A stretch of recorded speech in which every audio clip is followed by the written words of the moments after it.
Hello and welcome to Policy Watch, a weekly briefing of the top policy updates.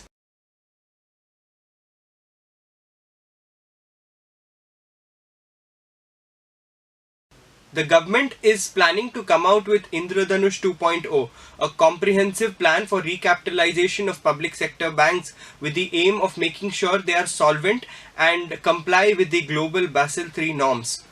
Under the earlier Indradhanush roadmap launched in 2015, the government had announced to infuse 70,000 crore rupees into the public sector banks over 4 years and expected the remaining 1.1 lakh crore rupees to be raised by the banks from the market in order to meet their capital requirement in line with the Basel III norms. Indradhanush 2.0 would be finalized after the completion of the ongoing asset quality review by the RBI, which is expected to be completed by March end.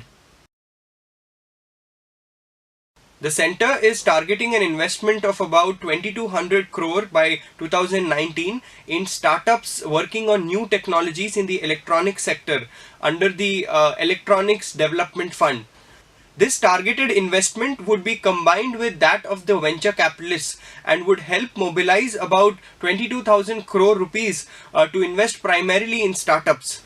The Electronics Development Fund is an attempt to develop the electronics design and manufacturing sector in the country and to achieve net zero inputs by the year 2020.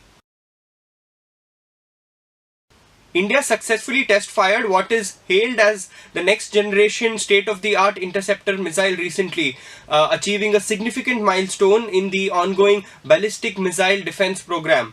The homegrown anti-ballistic missile, called Prithvi Defense Vehicle, travels at supersonic speed and is capable of destroying an incoming missile at high altitude of about 120 kilometers above the Earth's atmosphere.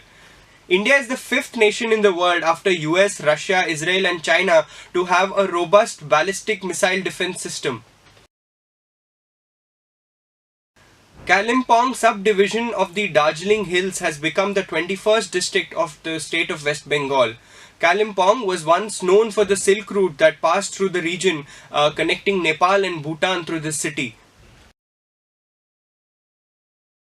The Union Cabinet has approved the acquisition of the State Bank of India of its subsidiary banks, the State Bank of Bikaner and Jaipur, State Bank of Hyderabad, Mysore, Patiala and the State Bank of Travancore.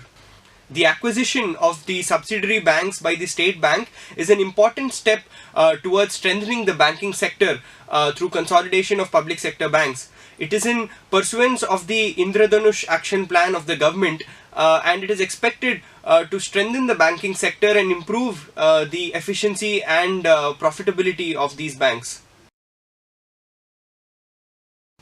The Supreme Court has introduced a self-supporting scheme known as the Middle Income Group Scheme for providing legal services to middle and relatively lower income groups, that is citizens whose gross income is not exceeding more than 60,000 per month or 7.5 lakhs per annum. The scheme would let these citizens who cannot afford expensive litigation in the Supreme Court avail services at a nominal cost of a society that would be created.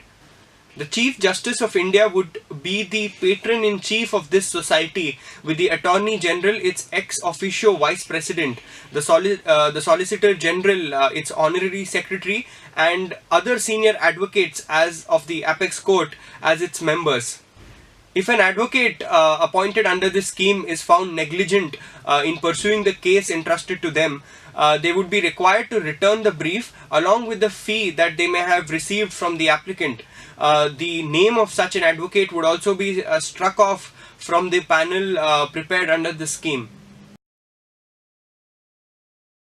The Supreme Court has ordered the three internet giants, Google, Microsoft and Yahoo, to immediately set up their own in-house expert bodies to monitor and delete online prenatal sex determination advertisements. The court said that the intent of this order to make these search engines responsive to Indian law. This step is in addition to the Ministry of Health and Family Welfare's move to set up a nodal agency to take complaints on violation of Section 22 of the 1994 Act which prohibits advertisements relating to prenatal determination of sex and imposes punishment. But because ads continue to appear online, the law becomes ineffective. That's it for this week. Thanks for watching.